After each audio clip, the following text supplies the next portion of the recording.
Today is October 1st, so this is the first day of the month of October. Alright, so welcome again. It's me, Teacher Clair, and this video is brought to you by Camtop International School. And we are looking forward to see every one of you at school very soon.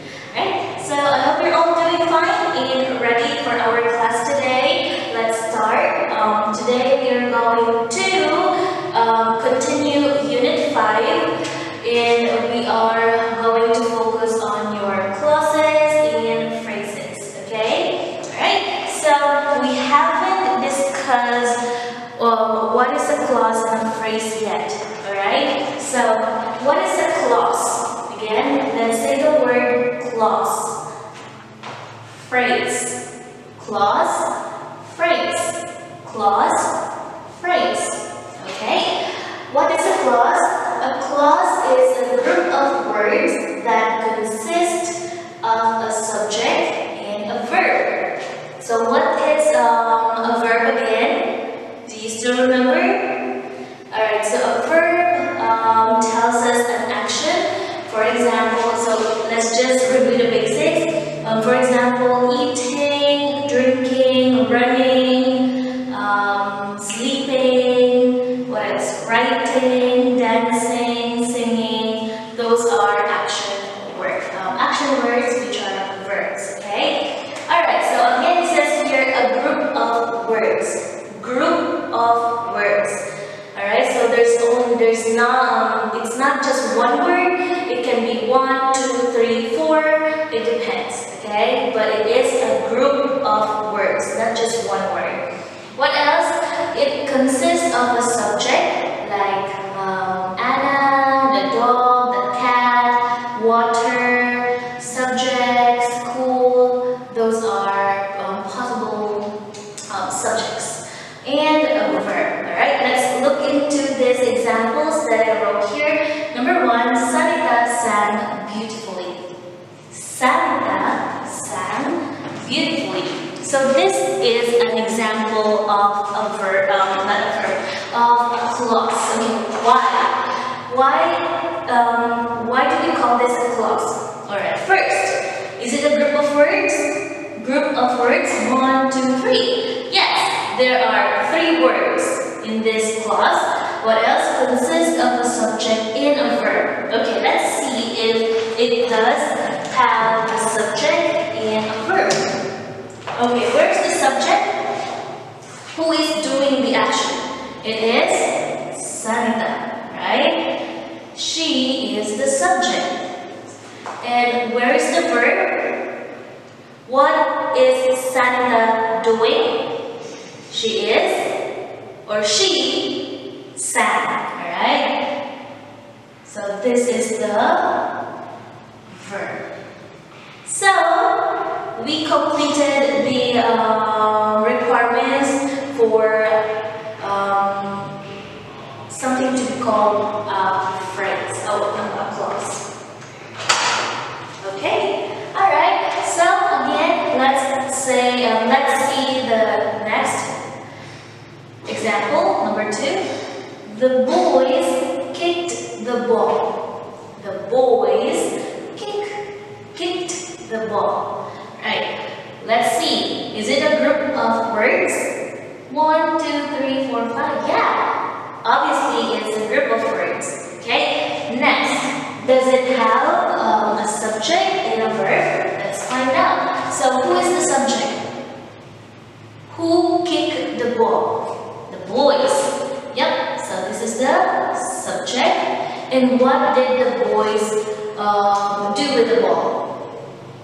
Kicked, right? Kicked. So they're doing an action, and that is kicking. So that is the verb. Okay? Alright. And also, a clause does have a sense, right? A sense, like a sentence. Okay, number 3, the dog barks. The dog barks. What is it? What is barks? Ow, ow, ow. So if the dog is doing the sound, ow, ow, or like talking, we say bark. Okay, barking, barks. Okay. Is it a group of words? Yes, definitely. The dog barks. There are 3 words. Who is the subject? The dog. And what is the dog doing? Barking. So the dog barks, and that's the verb. Okay, very simple, right? Okay, so that's like you might say that teacher, it is a sentence. It does look like a sentence as well because it has a subject, it has a verb. However, clauses are parts used commonly as part of a sentence. Okay, it is to give more explanation to your sentence. That's too much for you to learn for now. But yeah, clause and phrase, that's our lesson today. Alright, moving on, let's discuss what is a phrase. So some students, they would say clause and a phrase is the same. They are confused. They are confused if what is a clause and what is a phrase. Alright, now we know what is a clause. Let's move on to your phrases. What is a phrase? A phrase is a group of words that does not consist of a subject and a verb. So it's the opposite of your clause. It says here consist. It has a subject and a verb. However, in here it says that words that does not consist of a subject and a verb. So nothing, no sense. Or it doesn't give any information about something or what. Okay, the idea is not complete. Unlike for a clause, it has a subject, it has a verb, so it makes sense. Now let's look into the examples. Number 1, the white flower. The white flower. Okay, so a phrase is a group of words. Let's see, group of words. Check. Alright, so the white flower, there are 3 words in this sentence. So it's a group of words, does not consist a subject and a verb. So where's the subject? Can you tell me where's the subject? White flower? So what is the white flower all about? Right? Or what is happening? So it says here white flower. Nothing, right? So what is about the white flower? Nothing. So that's why it doesn't, because it does not consist of a subject and a verb. No idea, it doesn't make sense. That's your phrase. So that's the difference between your phrase and a clause, okay? Number 2 is scary doll. Alright, so there's the scary doll. Now what? What is happening with the scary doll? Right? We don't know what is happening. It can be like a scary doll, she is playing a scary doll, then that will be a sentence, it will not be a phrase anymore. Okay? However, here when we say scary doll, what is something about the scary doll? So we don't know anything about the scary doll. Alright? So that's a phrase. Next, a smelly fruit. A smelly fruit. There's a disgusting smell. Alright, so a smelly fruit. Okay, so there's a smelly fruit here. Okay, and now what? What are we going to do with the smelly fruit? What is happening? Is someone eating the smelly fruit? Someone cooking it? Or someone washing it, preparing, or picking? We don't know, right? That's your phrase, okay? It keeps us hanging. Like we don't know what is happening with that phrase or something. It needs something to be complete, okay? Alright, it needs something to be complete. Alright, so that's your phrase and that's your clause. I hope that you understand our lesson today. Grade 5 students, these are very important because sometimes we make sentences, like 2 sentences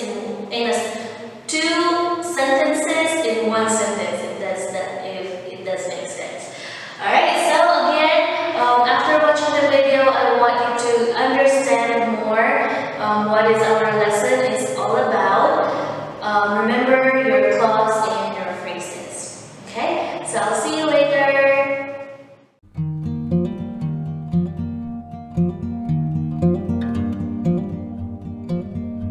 Okay, thank you everyone for doing task 1 of today's lesson. For those who haven't sent me their outputs yet, please do them and send it to me. Alright, so everyone, this will be presentation number 2. So aside from clause and phrase, we are going to discuss about your complex sentences. Okay, can you say it? Complex sentences. Complex sentences. Alright, have you heard of this before? Probably not. Okay, so what is a complex sentence? A complex sentence consists of one independent clause and at least one dependent clause. Again, a complex sentence consists of one independent clause and at least one dependent clause. Alright? It's easy, don't worry kids. I'll give you an example. A complex sentence, so it's a sentence.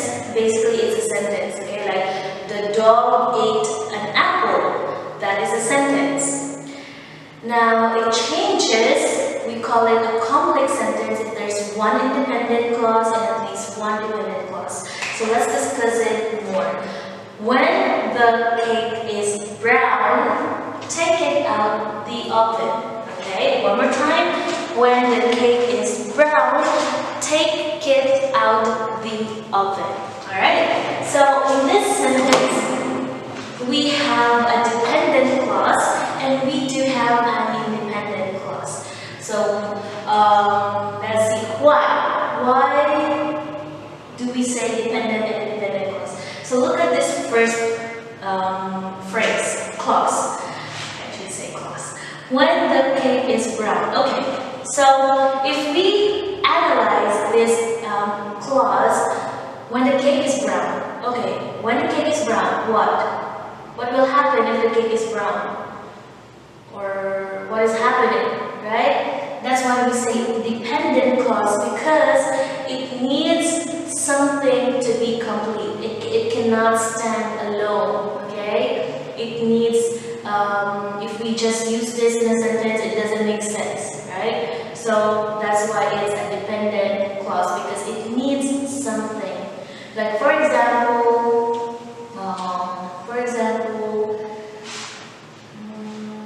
okay, this house.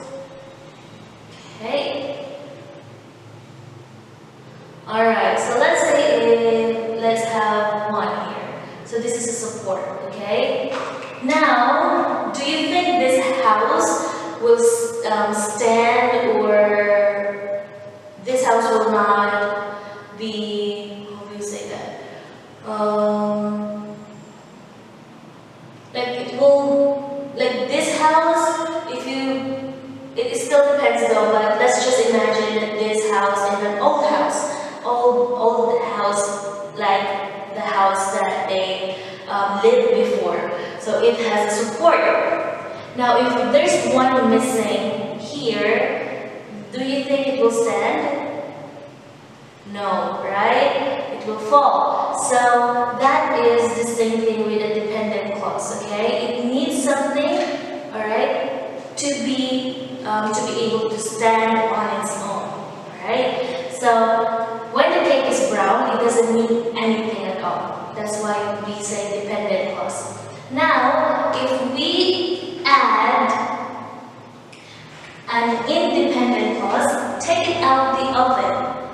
Hey, take it out the oven. There, in this sentence, it does make sense. Like, what am I supposed to do? Take it out the oven. Someone is telling me to take it out of the oven. He is asking me something, and that is to take it out of the oven.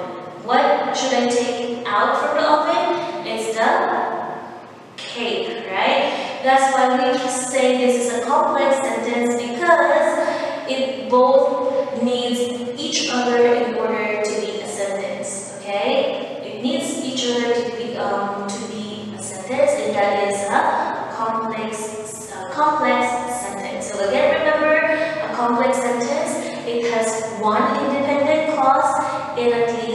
one dependent clause. So, teacher, can we put two dependent and two independent? Yeah, as long as you have one independent clause and at least one dependent clause. So if you have like a two dependent clause in one complex sentence, it's still gonna be okay.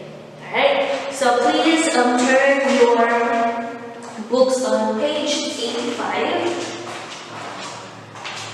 Open your books on page 85, everyone.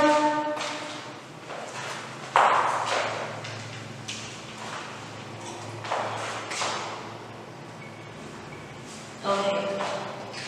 On page 85, let's focus here, language focus. Okay, it says here, a simple sentence has one clause. Simple sentence. A simple sentence is a kind of sentence, okay? So it's different from a complex sentence because a simple sentence only has one clause, okay? Next, a complex sentence has one main clause with a finite verb and one or more dependent clause. So one or more dependent clause. In complex sentences, the main clause can stand alone.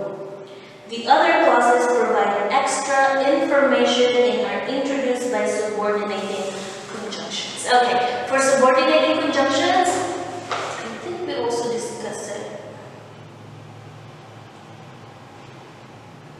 Yeah, I think I also discussed conjunctions before under connectives, right? So subordinating conjunctions, you have their examples as, because, though, when, unless, provided, while, although, even if, as if, so that, as long as, despite. And there's